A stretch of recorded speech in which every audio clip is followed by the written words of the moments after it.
રિવ્યુની શરૂઆત કરું ને એના પહેલાં મારે એક વસ્તુ અહીંયા ક્લિયર કરવી છે કે અત્યારે તમે ફોર્ચ્યુનર ગાડી લો, ફોર્ચ્યુનરના જે ટાયર આવે છે એ ટ્યુબલેસ આવે છે. ટ્યુબલેસ ટાયરમાં એક ખીલ્લી જાય, પંચર પડે એટલે એ પંચર મિનિમમ તમારી ગાડી 5 કિલોમીટર તો ચાલે જ છે, બરોબર છે? મિનિમમ કીધું, મિનિમમ 4.5 પણ નહીં, 5 કિલોમીટર ચાલે જ છે. એટલે બીજી એક વસ્તુ તમને એ ક્લિયર કરું કે આપણે ગુજરાતમાં છે ને, જો કોર્પોરેટર હોય અથવા તો એમએલએ હોય, હવે આ બધા પોસ્ટના જે પોલિટિશિયનો છે ને એ બધાના છોકરીઓ જે છે ને, એ બધાની છોકરીઓ એ પણ એકલી ગાડી ચલાવીને લગભગ ક્યાંય ના જાય. હા, એનો છોકરો હોય તો કદાચ જાય, પણ છોકરીની સાથે કાં તો ડ્રાઈવર હોય અથવા તો એમએલએ સાહેબ હોય, એનો કોઈ બોડીગાર્ડ એક વ્યક્તિ સાથે હોય જ. આ ફિલ્મમાં આપણને એવું બતાવવામાં આવ્યું છે કે એક મોટો પોલિટિશિયન છે, એમએલએ અને કોર્પોરેટરની પણ ઉપરની પોસ્ટનો ગણાય એવો મોટો પોલિટિશિયન છે, એની છોકરી એકલી ફોર્ચ્યુનર ચલાવીને મંદિરે જાય છે. આ વાત જ ગળે ન ઉતરે.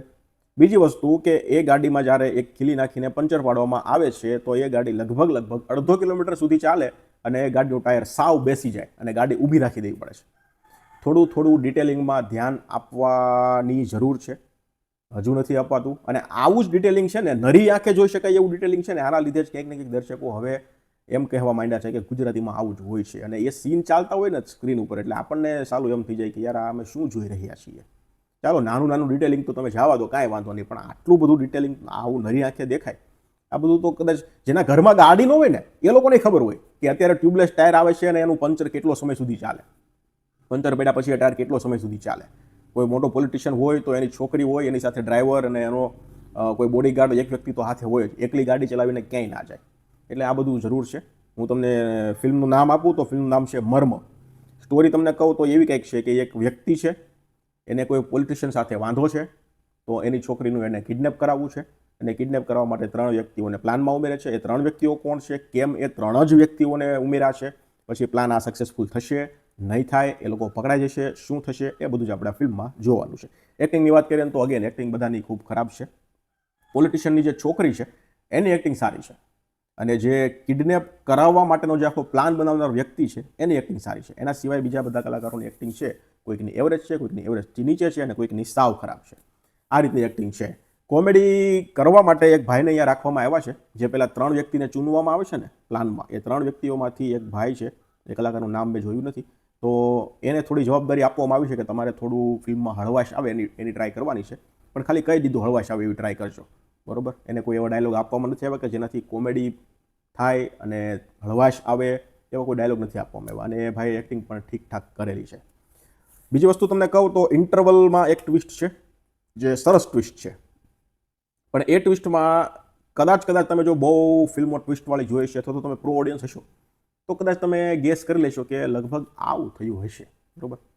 પછી સાવ ક્લાઇમેક્સમાં એક ટ્વિસ્ટ આવે છે, અને જો આ ટ્વિસ્ટ તમે ગેસ કરી લીધો ઇન્ટરવલવાળો તો પછી એ ટ્વિસ્ટથી તમને ફરક નહીં પડે.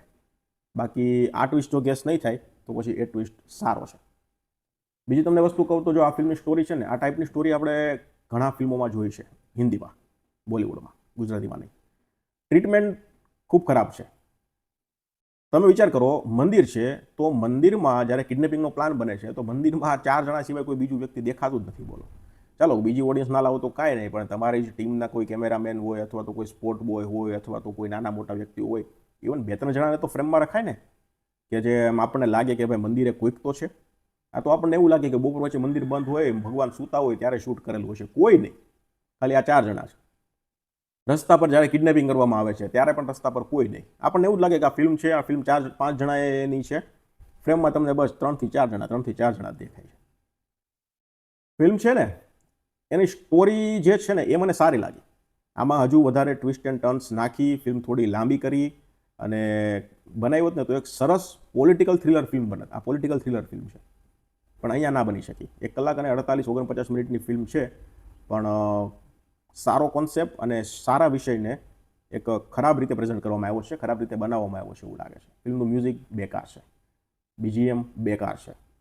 સિનેમોટોગ્રાફીમાં જો તમને કહું તો એરિયલ સીન જેટલા પણ લીધેલા છે ને, એક તો શરૂઆતમાં જ આવે છે અને શરૂઆતમાં લગભગ બતાવે છે, પછી બહુ એરિયલ સીન નથી, એ બધા ખૂબ સરસ છે. એરિયલ સીનમાં જે કલર ગ્રેડિંગ છે એ પણ ખૂબ સરસ છે.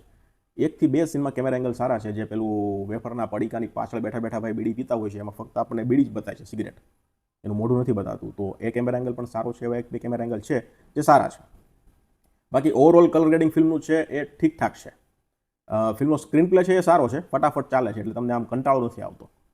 બાકી ટેકનિકલી ફિલ્મ એવરેજથી આમ જોઈએ તો એવરેજથી પણ નીચી છે, કલાકારોની એક્ટિંગ પણ એવરેજથી નીચી છે, અને ઓવરઓલ ફિલ્મનો વિષય સરસ છે પણ ખરાબ રીતે બનાવવામાં આવી છે આ ફિલ્મ. બીજી એક વસ્તુ તમને કહું, 18 તારીખે ધુરંધર આવવાની હતી, અને ગુજરાતી ફિલ્મોની એક મને ખૂબ સારી વાત એ લાગે છે કે હિંમત તો બહુ છે આ બધામાં. ધુરંધર 18 તારીખે આવવાની હતી, 13 તારીખે ફિલ્મને સિનેમાઘરમાં રિલીઝ કરી દીધી.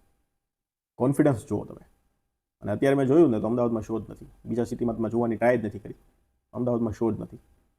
તો આ રીતનું છે, લોકોમાં કોન્ફિડન્સ છે, ગુજરાતી સિનેમાના જે મેકર્સ છે એમાં કોન્ફિડન્સ છે કે ધુરંધર હોય કે ધુરંધરના પપ્પાશ્રી હોય, આપણે કાંઈ ફેર ના પડે, આપણે તો આપણે ફિલ્મ નાખી જ દેવાની છે. નાખી દીધા પછી ફિલ્મના આવા હાલ થાય છે. હું તમને રેકમેન્ડ નહીં કરું ફિલ્મ જોવાની, મેં જોઈ લીધી છે. તમારે છતાં જોયું હોય તો તમારા નજીકના સિનેમાઘરમાં પૂછી આવજો, તમારા માટે ફિલ્મ ચાલુ કરે તો જોઈ લેજો. ધન્યવાદ.